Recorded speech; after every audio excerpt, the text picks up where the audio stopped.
My name is Lee Zimmerman. I reside in Kendall. Very proud of that. It's a lovely place, Kendall.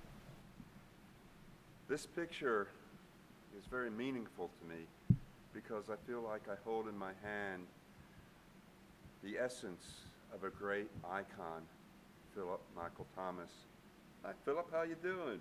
Hey, Lee, I'm doing fine. He speaks to me. He speaks to me, and oddly enough, I speak to him.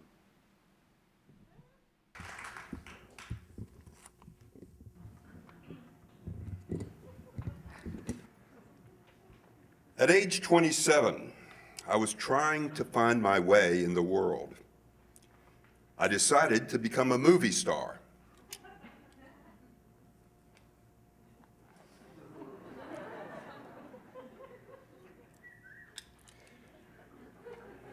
I landed my first role in that great epic, Porky's 2.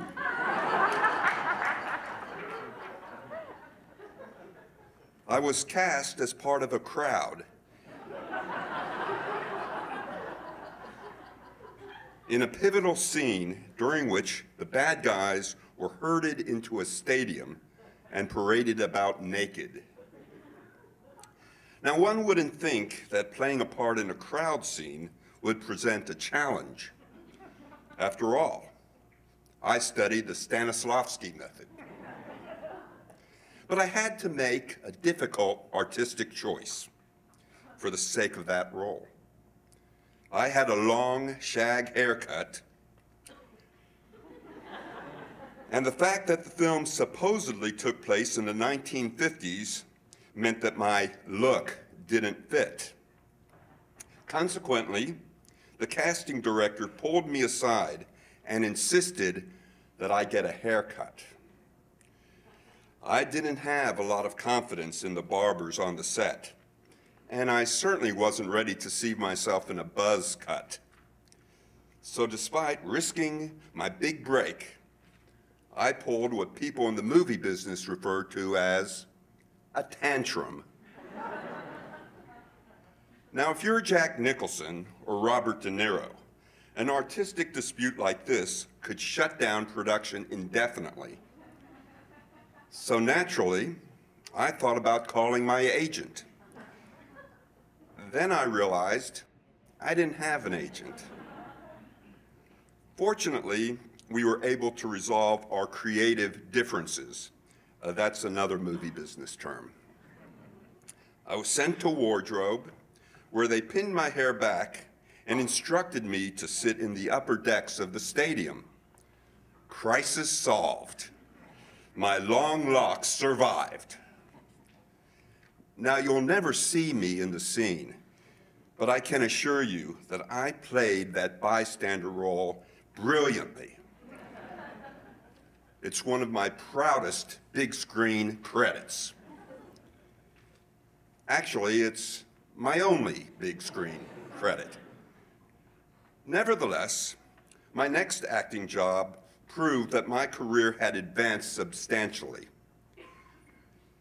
Think of it like the trajectory that Pee Wee Herman took from Pee Wee's Playhouse to Pee Wee's Big Adventure.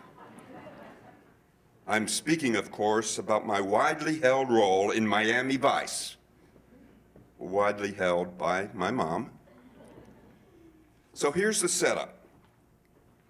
A person had been tossed from an I-95 overpass. In a portrayal worthy of Emmy consideration, I played one of two undertakers assigned to carry off the dead body. So there I was, front and center, and I didn't even need to get a haircut. I arrived on the set at 8 a.m., ready for my television debut. I didn't have a speaking part, but I could be guaranteed some screen time. The other stretcher bearer and I would enter the shot directly in front of Crockett, played by Don Johnson, and Tubbs, the great Philip Michael Thomas. Then we'd pick up the corpse and take it away. It seemed simple enough, and it only took 27 takes. But right before the last take, Philip Michael Thomas leaned over to me and whispered the most inspirational words that one actor could share with another. "Hey man, can you duck down a bit? You're blocking me out of the scene."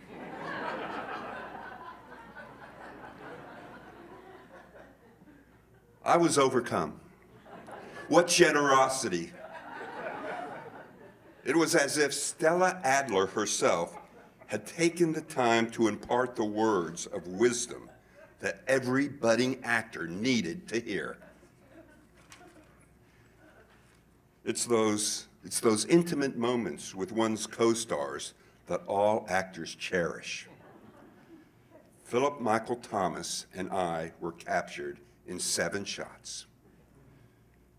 Buy the box set of Miami Vice Season 2 and watch that episode where the guy is tossed off the bridge. Yep, that's me down below picking up the remains.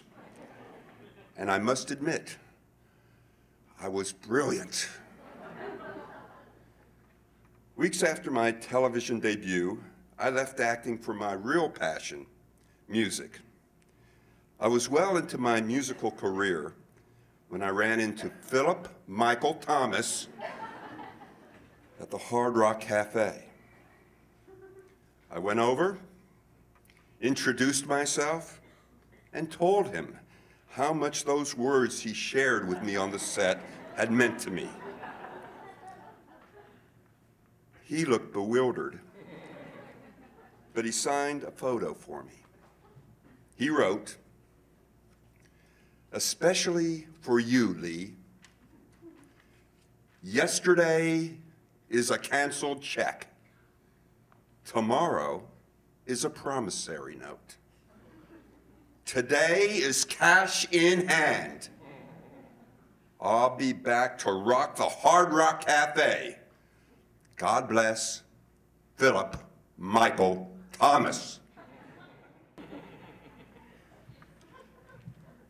It was good to see that the years hadn't diminished his ability to impart great wisdom.